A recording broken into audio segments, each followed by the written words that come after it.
Camp Hero is located in the mountains of Kentucky, and it provides retreats, hunting trips, and outdoor experiences to first responders and other wounded veterans.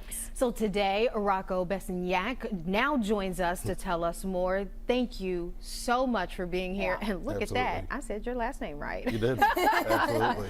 So tell us a little bit about the program itself. Okay, well, Camp Hero originated because of what I witnessed and what I experienced throughout my life. I was in the Navy, ended up becoming disabled and medically retired. Then in 2009, I became a police officer in Shepherdsville, Kentucky.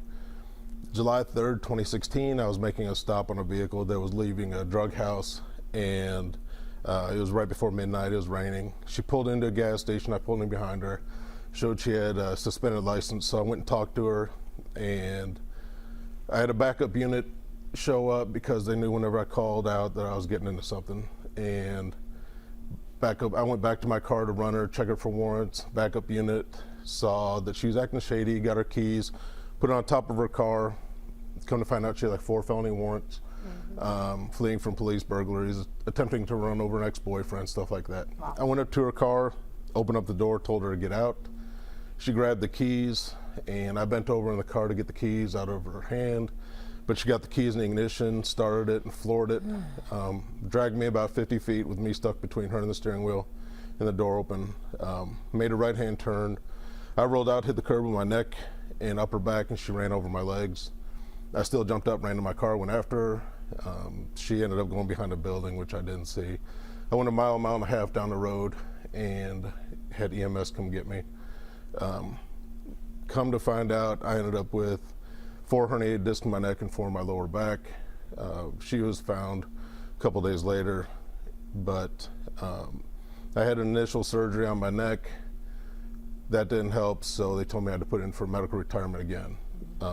At that time, that's when all of my mental health stuff came to a forefront, because as a first responder, as a police officer, I got to deal with everyone's worst day of their life every single day, all day long. And it's one of those things you just put in your pocket and you deal with it. But when you hit that point that brings everything to the front, then, you know, there's really, like, I was suicidal. I was looking at ways to try to commit suicide where it looked like an accident, where my kids could still get life insurance. But I knew I didn't want to end it that way. I was looking for any type of mental health, you know, support for first responders. And this was in 2016, and there was absolutely nothing.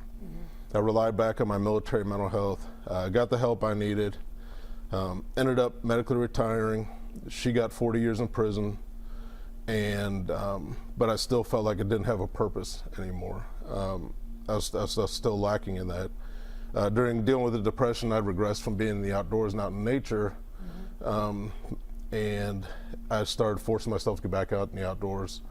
And being in the outdoors, I realized how beneficial it was mentally. You know, allowed me to decompress, allowed me to relax, allowed me to unplug. And I started actually bringing other wounded vets and first responders here to Kentucky to hang out with me, do things in the outdoors, and show them how beneficial it was for them. So in 2019, I told my wife I wanted to buy some property within an hour of Lexington. So I found the first property I found was 160 acres in Jackson County. Cabin has, you know, creeks and everything else. It's just an awesome, amazing place. And it was listed for $239,000. And as soon as I went down there, I realized I wanted to share it with other people. And I told the realtor, I said, I want to start hosting vets and first responders out here. Awesome. And I made an offer on it. I offered $200,000. Then I went home and told my wife. I was like, "Yeah, I'm thinking about making an offer on it." And she's like, "Let me guess, you already did." I was like, "Yeah, I already did." But the owner of the property, her nephew was a Marine, and she really liked what I was going to do, so she countered with 201 because she wanted me to have it. I mean, these are beautiful shots. Oh, Tell us about some of the events you have coming up. So now that we started doing that and hosting people out there, we've actually been doing a lot of other things. This Tuesday, we will be having a visually impaired veterans fishing event. Fun. And we worked with the Veterans Administration, the VIS program, and then it's going to be at Jacobson Park Monday, go from 8 to noon.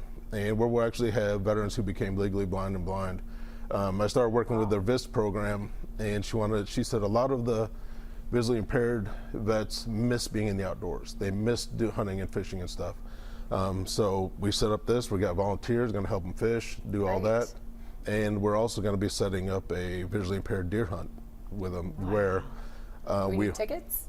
Yeah, How do you get involved? You all can come out there and see if you want, but we also have our annual fundraiser is going to be coming up August 10th, which is the American Heroes Bourbon and Barbecue Bash. It's going to be at Marriott Griffin Gate. Tickets are $125. Tables are $1,000 for 10. We'll have about 500 people there. There'll be live auctions, silent auctions, raffles. Have all kinds of hard to get bourbons, all the Pappy's, Wellers, and all that stuff there. We'll have over 40 different guns that you can win on the raffles.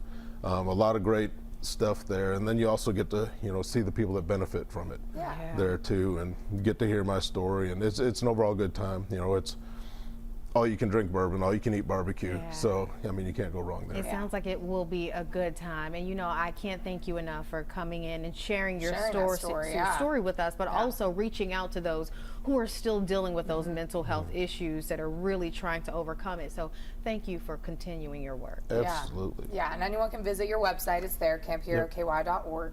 Awesome. Yep. And then on that website, they'll also find where your retreats are as well, right? Exactly. Okay. You can go on there and you can sign up for the events, the retreats, the fundraisers, and there's also spots where you can volunteer. And there's the volunteer thing. You can click on there. There's a spot on there that says "In the News," which shows everything we've done in the news. Great. And we're 100% all volunteer nonprofit. We have no paid people, so all the money that gets donated goes directly to our program. Awesome. We need to make sure we help them. Yeah. Absolutely. All right. Thank you, Rocco. Thank you so much.